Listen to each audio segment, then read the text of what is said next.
the first question I have is, are you focusing solely on current ND student athletes? So, like they need to be enrolled at Notre Dame currently. There won't be anything as far as like recruits coming in, that type of thing. It'll be just people who are actually Notre Dame students at this point. Is that my read on it? Yeah, that's correct. I mean, this is a fund for current student athletes at the University of Notre Dame, for all sports.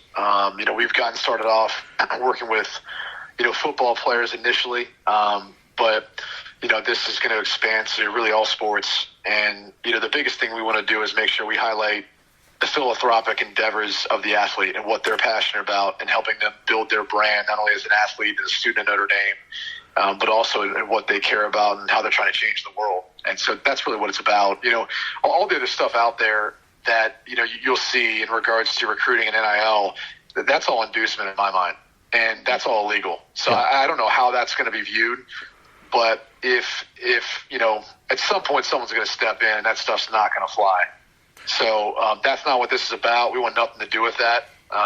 As I've said to other people, I think if I learned anything about this process, it's more about how to do it the right way and make sure the student athletes, especially at Notre Dame, are doing something in this space, but along the lines that Notre Dame is built upon. That's God Country Notre Dame. Let's think about something bigger yourself, and that's what I think this highlights.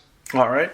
How do you plan to distribute the fund? I'd assume certain athletes with a higher recognition may get more, or is it a situation where each person gets the same amount? Let's just say the Notre Dame quarterback, high profile position. Do they get more than say the third baseman at Notre Dame baseball, or how does this work? Yeah, I mean, it's equitable amongst, men's sports, women's sports, and all that. It all comes down to the individual agreement that's agreed upon with the athlete and then obviously the charity that's involved too. So I really can't give you specifics because, one, this is an ever-changing landscape. And so some of that stuff could change in the future in regards to what this looks like as we build and as we scale. But I think the other part of all of this is if you're the starting quarterback at Notre Dame, you're not looking at a 501c3 nonprofit, which is what this is, to receive the bulk of your NIL funds. You're looking at other players like Kyle Hamilton, for example, last year, who are still receiving a lot of interest from a lot of other things. This is not built up to be, something where if you are that position or that player, you're making the bulk of whatever you're making off NIL from this. This is not that. Okay.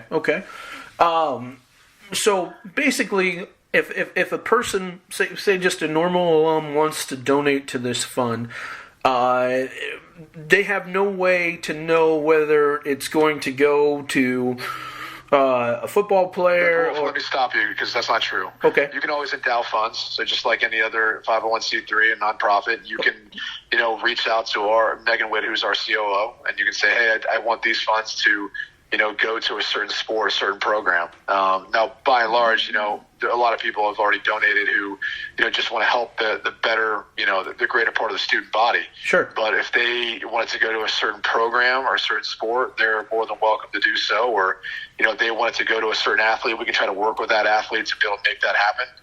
Like I said, this is all new territory, so we try to be flexible, not only to the best interest of the student athletes and the charities they're involved with, but also the donors. Okay. Now, as far as the student,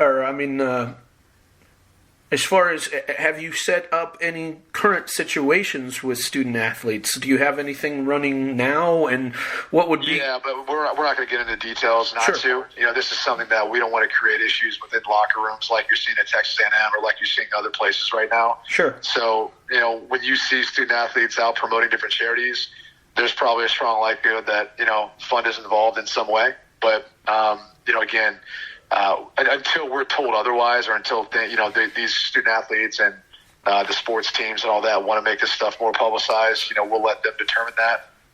But we don't want to, encroach on anyone's privacy and how they're handling all this. Okay. Last question. How much kind of back and forth have you had with Notre Dame to make sure that it's done the correct way and that, everybody's on the same page, I guess. Well, the first thing is this is completely run and operated independently of Notre Dame. Yes. The Indiana state laws based on NIL, deem that that's how this has to be. So they have no involvement in regards to how this fund operates, the direction of anything like that. So that's first and foremost. In talking to the university, obviously there's various people that we need to ensure that the student athletes are in compliance and file the proper disclosures and so forth. So obviously there has to be a contact there to ensure that any compensation they're receiving, that's part of their name, image, and likeness in exchange for the services they're providing. For the charities, obviously has to be disclosed and filled out in the proper manner. So there is correspondence there, but we are completely independent from the university. That we have to be very clear about that. Okay. I guess I do have one more last question. Who votes, I guess, how do you decide how... We have a board of directors that then takes an application process for the student athlete, and that board then determines if the athlete is in good standing not only with his team and the university as well as is eligible, obviously, which is a portion of all it. We want to make sure they're in good academic standing with the university. And then they go through an interview process with our CEO, Megan Witt, of the foundation. Okay. All right, Brady. Well, I appreciate your time.